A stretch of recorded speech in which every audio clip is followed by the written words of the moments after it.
Gatsaho rero Aria nigize kubona reka uza hano reka mbwira abantu ko waje rwose uherekejwe n'umusore nabanje no kuba yasi umusore guherekeje wabonye fiance wabonye manager yanyu ibyo nese nekerezanya ko rero uriya musore agutwaye mu modoka nziza cyane yitwa City Boy. Donc mujye kuri Instagram yitwa Kwitonda Gadi mujye kumufollowinga.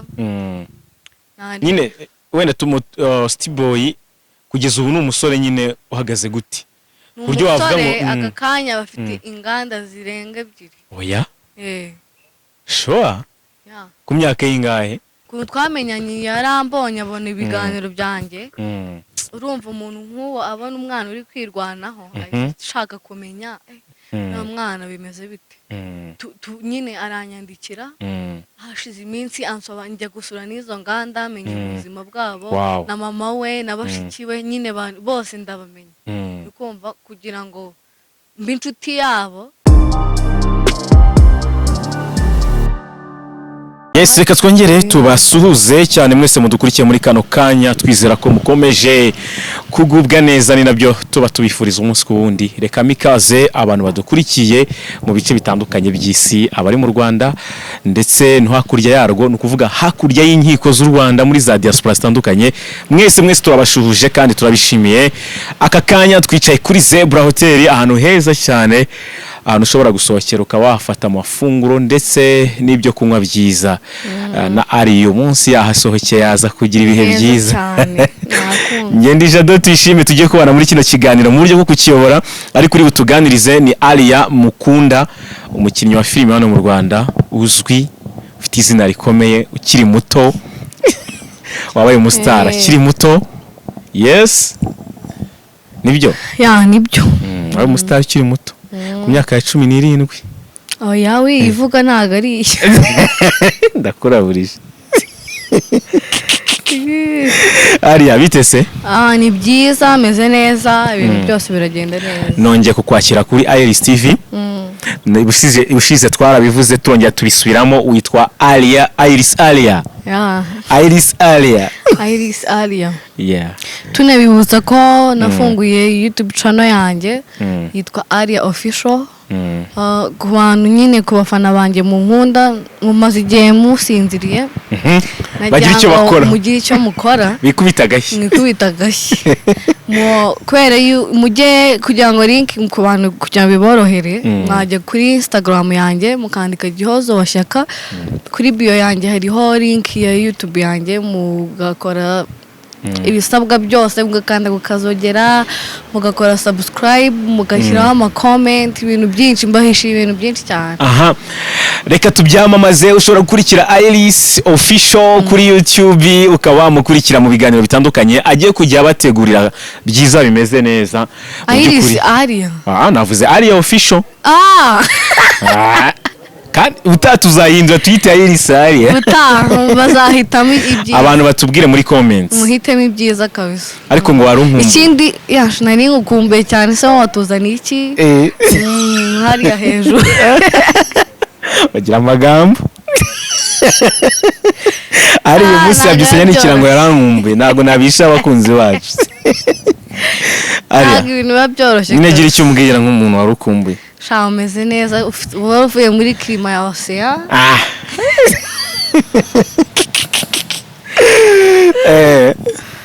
Ikindi kintu rero ndashaka kuvuga mfite content iganiriza abana b'abakobwa nyine tukaganira channel yanjye nyine muri isanga cyane cyane abana b'abakobwa n'abahungu ariko abana b'abakobwa hanini so umwana wifuza nyine kugira icyo asangiza bagenzi be kuko turi urubyiruko so ya kwandika muri comment akaganira na Aria akamusangiza ubuzima bwe akasangiza ubuzima bwawe Aria nawe akabusangiza abanyarwanda nanjye nkabusangiza abanyarwanda n'urubyiruko muri rusange kugira ngo nyine bikomeze kudufasha nuko bimeze.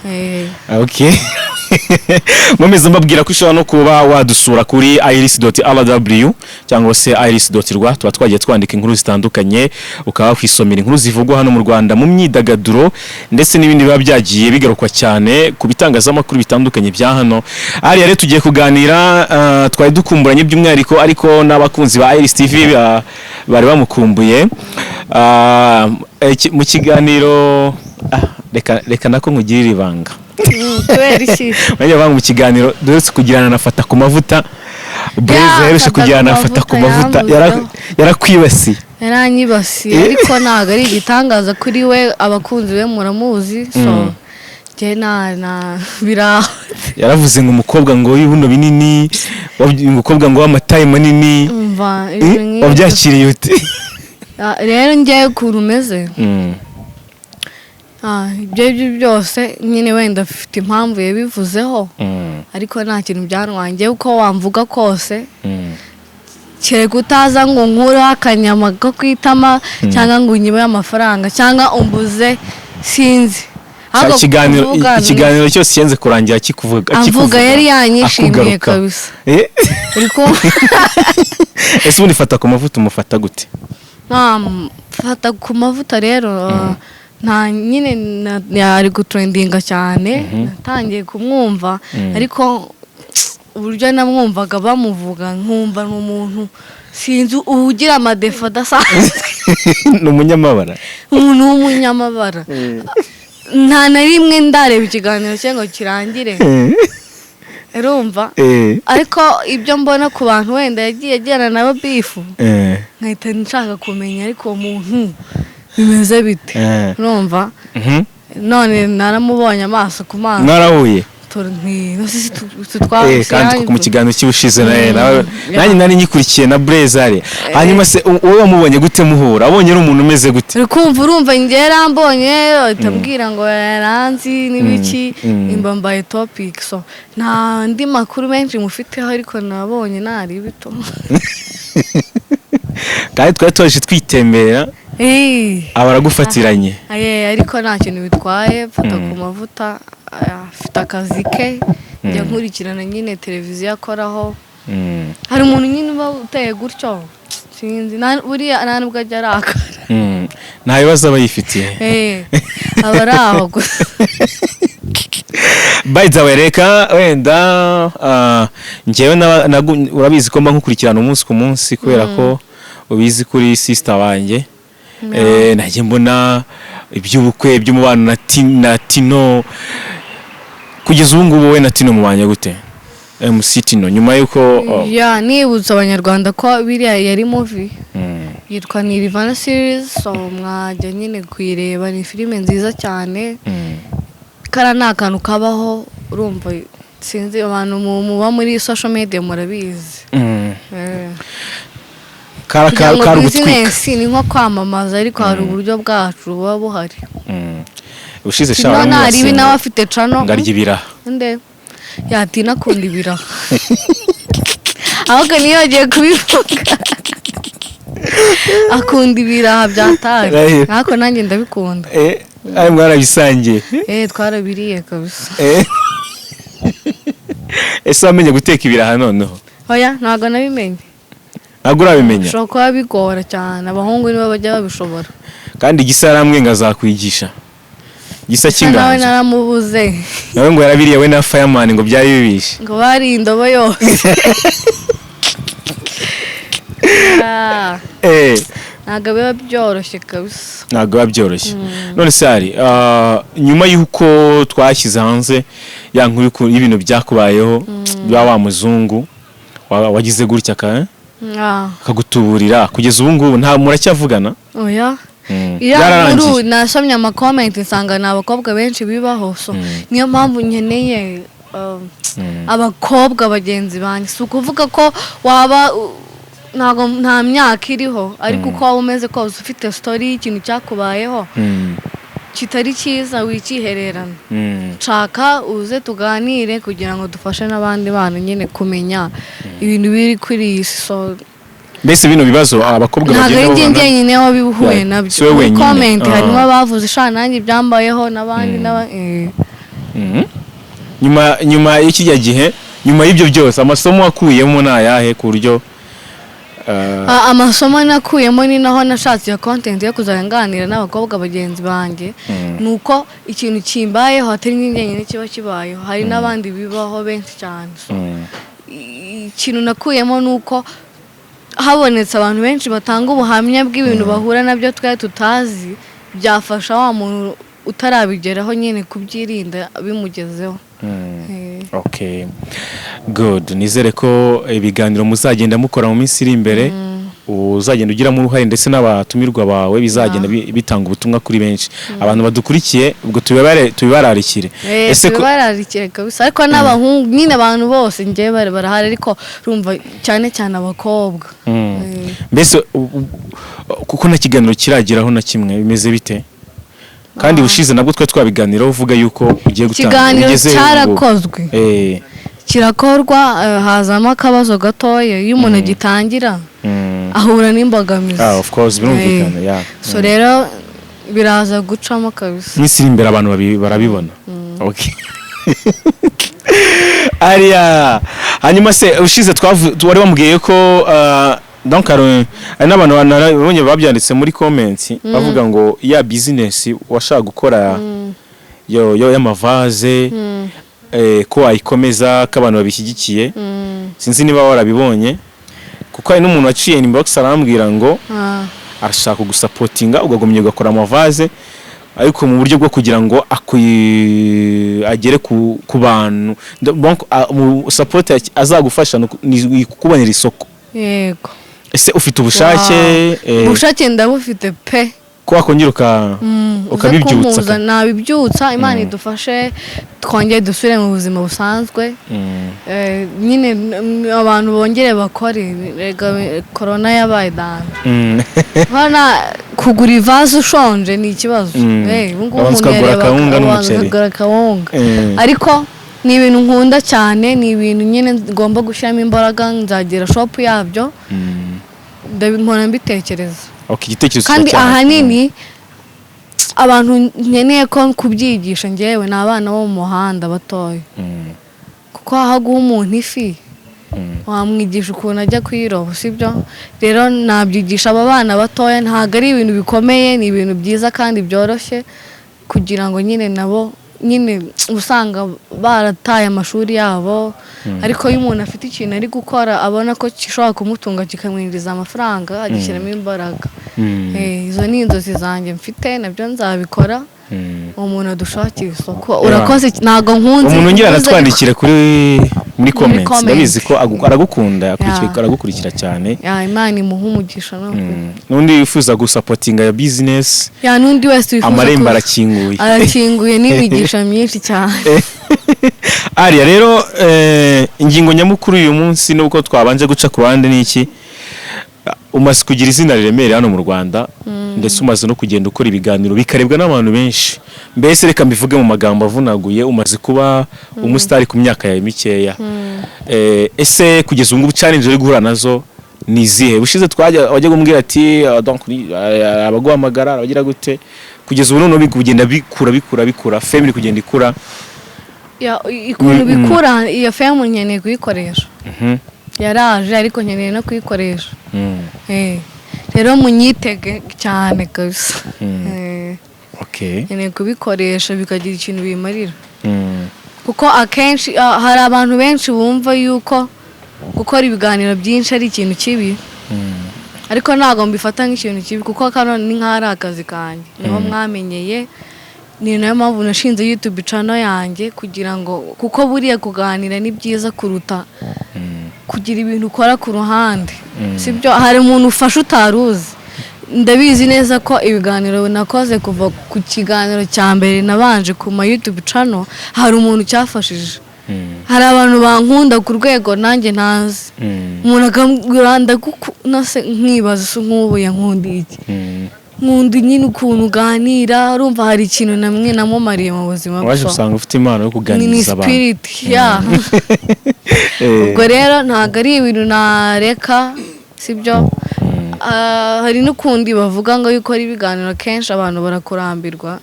Buryo uzakurambirwa nuko ntago nyine azaba ari mu nzira z'ibyo uri gukora kuko ndakeka ibintu byinshi mvuga hari abo bifasha. Gatsaho rero Aria nigize kubona reka uza hano reka mbwira abantu ko waje rwose uherekejwe n'umusore nabanje no kuba yasi umusore guherekeje wabonye fiance wabonye manager ndamutekereza yanyu ibyo nese nekerezanya ko rero uriya musore agutwaye mu modoka nziza cyane yitwa City Boy. City Boy ni umwana wirwanyeho namwigiyeho ibintu byinshi yagiye mu bihugu bitanu afite imyaka 16 agiye gushaka ubuzima sure none aka kanya yawugezeho rero umukwiye kugira inshuti nk'izo zifite aho zavuye n'aho zigeze kugira ngo zigufashe nawe kukungura ibitekerezo cyangwa ibintu nk'ibyo.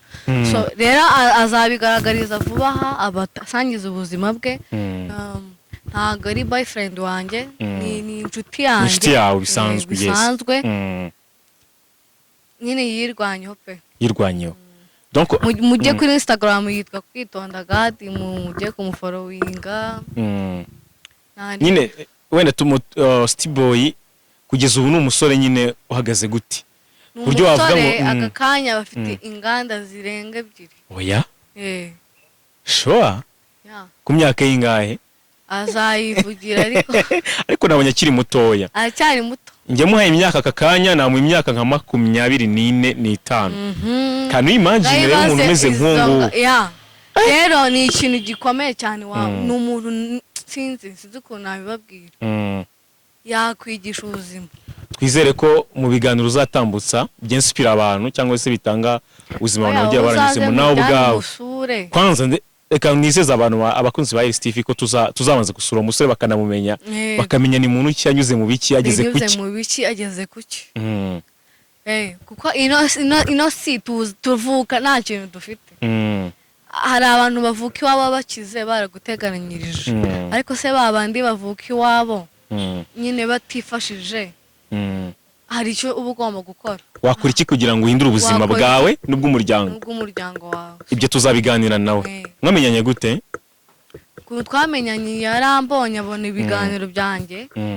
Urumva umuntu nk'uwo abona umwana uri kwirwanaho ashaka kumenya na mwana bimeze bite.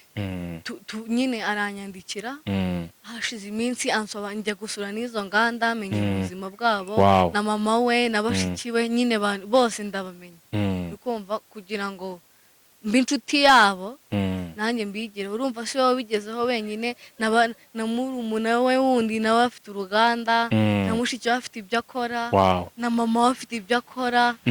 Urumva rero izo ni umuryango nungutse wamfasha kuko nanjye ndi kwirwanaho. Mbese nk'umuntu ufite ibitekerezo bizima n'icyerekezo kizima. Si n'ibyo byonyine ntabwo bivuze yuko ko waravukiye mu muryango ukize byakubuza gukora. Donc ubwo inspiration azayiduha tuzaganira. City Boy ariye yitwa nde kuri Instagram? Yitwa Kwitonda God. Umusore wa kwinspira byose afite ukuntu yaba yaravuye kure cyangwa se yarashyizemo imbaraga kugira ngo yubake ibyo yagezeho. N'abantu hari n'abantu benshi nkeka ko bashobora kuba bamuzi. Okay. N'abandi benshi nyamavu nkeneye kuganira n'abantu birwanyeho n'abantu bari mu nzira yo gushaka ubuzima. Kuko nanjye ndabizi hari igihe kizagera nawe uri kurwana ajya uzagafata. Ariko hariya none umaze kugafata ndacyabirimo ndi mwitangiriro. So duhe inspiration urubyiruko abakiri bato dukore cyane duhindura ubuzima bwacu duhindura imiryango yacu birashoboka. Icyambere ni commitment.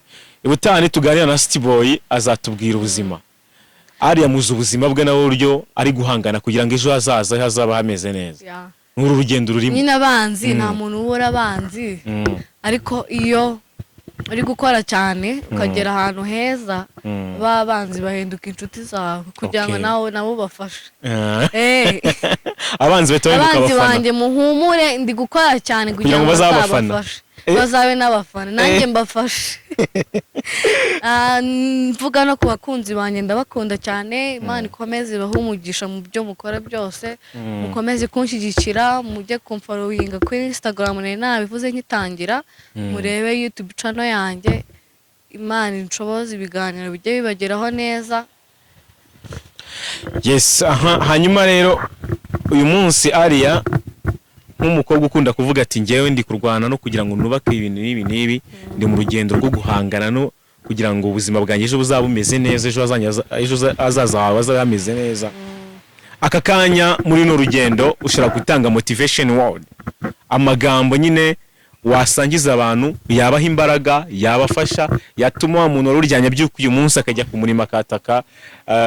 Gira amagambo nyine usangiza abakobwa bagenzi bawe badukurikiye muri kano kanya ku myaka yawe cyangwa se hejuru yawe gato no munsi yawe, yabafasha mu buzima bwa buri munsi.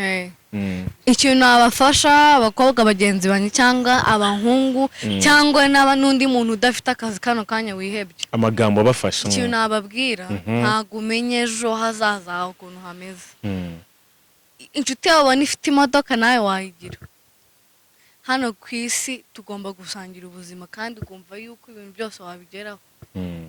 Ikintu cya mbere sinzi ni ukwitera imbaraga nyine ukiyumva ko ushoboye. Nyine buri wese afite passion ye. Nimba uzi kudoda inkweto zidode ugere kuri level yo kuzikora bizagukiza. Niba ufite impano yo kuririmba nyine wicika intege. Niba ufite impano sinzi uko buri wese afite impano ya hano ku isi. Rero abantu bazaguca intege ni benshi, ariko menya icyo ushaka, nyine umenye ko hari umunsi uzabona amafaranga wifuza cyangwa ugakiza famiye yawe. Ibyo birashoboka, ni inzozi dutekereza ariko birashoboka cyane. Uharaniye kuganira n'abantu bari bameze nkawe, bageze aho bashakaga, bagishaka n'ahandi harenzeho kugira ngo bagufashe. Rero nugumana n'abantu nawe muhuza ibitekerezo, nawe wirirwa riranga ejo nzarya iki, nawe ukavuga ejo nzarya, ukagira inshuti nk'izo, ni handi usanga umuntu ibibazo bimurenze akagira uburwayi akajya kwiyahura, ni uburwayi bwo mu mutwe.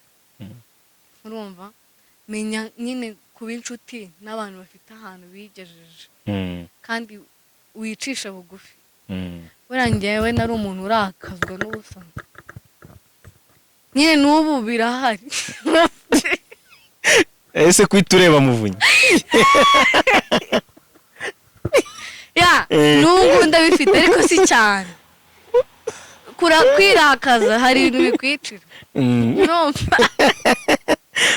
muvunyi azambwira neza ubwo akabifu twagiranye, ariko ukamubwira buriye kwirakaza ntabwo ari byiza, hari ibintu bikwicira. Kurakaza ngo ni iby'abana, kwivumbura ni ukuri ni iby'abana. Kuva ndi kugenda mbigabanya nka umuntu mukuru, kuko buriya abakire nta muntu wivumburaho. Kuko nta muntu wivumbura ku mukire, nta muntu wivumbura ku mukire, kandi duhora dushaka kuba inshuti n'abakire. Nase n'umwivumburaho nta n'ikintu wamwinjirizaga kurenze azakure kugende. Muzi ikintu cyitwa guhakwa. Abakire ubahakwaho kugira ngo bigireho, kugira ngo nushaka kwigira umuntu urenze. Handi usanga abantu nkatwe tudafite ikintu dufite, tuba twiyemeye. Urumva, wanga guhakwa ngo wapi ngo umuntu atazamenyera. Ariko nanone ntihazagira umuntu ukumenyera ngo kukutusha amafaranga. Oya, hari ukuntu umuntu aba akurenze akagusuzugura, nubona yarengereye ntuzamubwire nabi, uzave muri ubwo buzima wigende, kuko ntabwo ahandi muzahurira. Aba bantu nabo barahari, ariko kwivumbura si byiza. Hari igihe ushobora kuba uri mu kazi ukaba urivumbuye, hazaza undi mukozi ukora neza kukurusha. Rero kwivumbura, ndi gusenga Imana nanjye ngo impe kwihanganira abantu n'ukuri. Turi kugana ku musozo w'ikiganiro, ariko aritunge hari ibintu amaze iminsi numva sinabikurikiranye neza, ariko ngo hari bamwe mu bantu donc ukunda gukora ibiganiro byinshi donc bitangazamakuru bitandukanye, yaba ibikomeye, ibiciriritse, ibiringaniye, ibikiri hasi, uri umuntu uri flexible ku buryo ushobora kuganira n'abantu batandukanye kuko wiwe wifuza ko ibitekerezo byawe byagera kuri benshi ariko ibyo numvise ngo arabasigaye babuza abantu ngo umunyamakuru kubuza ngo ujye gukora kuri uyu nguyu nko ngatabwira ntujye gukora kwa Muvunyi kuri 3D ibyo bintu abantu mukora ama interview mugene mushaka gutanga ubutumwa cyangwa se mushaka kuganiriza abanyarwanda hirya no hino wowe nka Alia ntibirakubaho cyangwa se warabyumvise ibyo bintu ni ubwa mbere mbyumvisha ahera ni ukuri nkeka ko n'umuntu babikorera ashobora kuba niba barakwangaje kuri cano bakagwemba ku kwezi mukajyana kontra ko ariho honyine ugomba gukorera bakajya baguhemba ku kwezi ako ni akazi ke afite ntabwo katira rero uzihangana ariko nta muntu n'umwe mu banyamakuru bari mu Rwanda wafata umuntu ngamubuze kujya ku yindi cano sinzi ikintu kereka niba ari umuhungu ubwo umukobwa yaba ari umugore we cyangwa ari mushiki we cyangwa sinzi niyo uwo munyamakuru yaba afitanye bifu n'uwo n'aba bandi ntabwo yakubuza kujyayo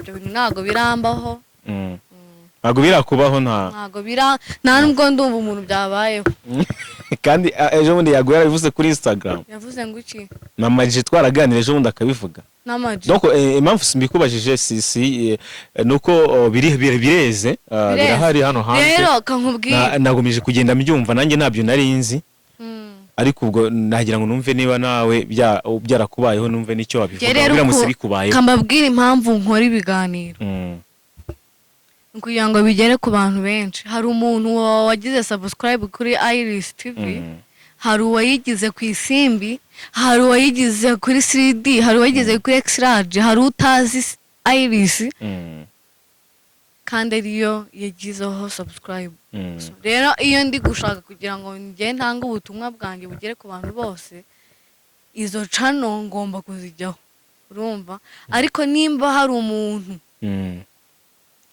wagiye kuri cano runaka bakamubuza kujya ahandi batakwishyura urinjije kuko none ubwo nanayibaza impamvu uwo muntu yagushatse ngo ugume iwe honyine ubwo uri boro urarenze nakwangaje aguhe n'umupira w'akazi none se wabigiye aka kanya nk'ubwiye ni njya gumbi wenda n'urugero 300 cyari 200 ukwezi abwira ngo uzajya ukora ibiganiro kuri Iris gusa nabyemera wabyemera yego kuko ngiye mission yanjye narayirangije niyihe cano se ntarajyaho ngo abantu bumve ubutumwa nashakaga kubaho bivuze ngo n'uwabikora cyangwa se niba ari n'uwabikoze n'undi yari ari mukuri niba ari n'uwabikoze yari ari mukuri wenda kuri njyewe ariko ku bandi yose kambabaza nimba haje umwana ufite impano